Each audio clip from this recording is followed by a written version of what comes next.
விஜய் அவர்கள் கரூருக்கு போகணுமா வேண்டாமான்னு சொல்லி ஏகப்பட்ட அவர்கள் கடக்க வேண்டிய தூரம் நிறைய இருப்பதனால் நானும் இந்த கேள்வியை கடந்து விட வேண்டும் என்று நினைக்கிறேன்.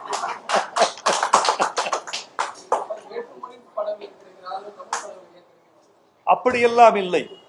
ஆதரவு என்பது நல்ல படம் சரியில்லாத படம் என்பதை பொறுத்துத்தான் ஆதரவே தவிர தமிழ் படம் பிறமொழி படம் என்று வேறுபாடு இருப்பதாக நினைக்கவில்லை.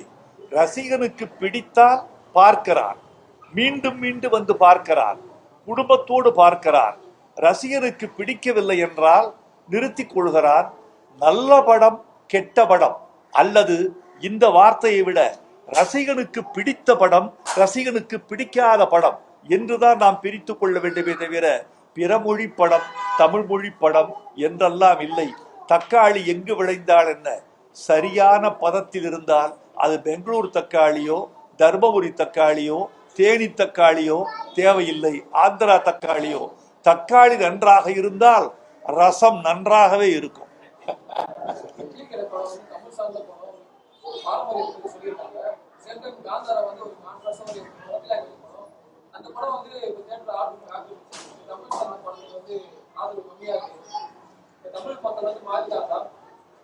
தமிழ் மக்கள் என்றும் மாறமாட்டார்கள். தமிழ் மக்கள் என்பவர்கள் சுத்தமான ரசனைக்கு தங்களை ஒப்படைத்துக் கொண்டவர்கள். வந்தாரையெல்லாம் வாழ வைக்க வேண்டும் என்பது அவர்களுக்கு விதியல்ல. வந்தவர்களில் நல்லவர்களை வாழ வைப்போம் என்பதுதான் தமிழர்களின் விதி. எனவே இந்த படங்களின் வெற்றி அல்லது தோல்வி என்பது ரசிகர்களின் மனநிலையை பொறுத்ததே தவிர படங்களின் நிலையை பொறுத்தது அல்ல.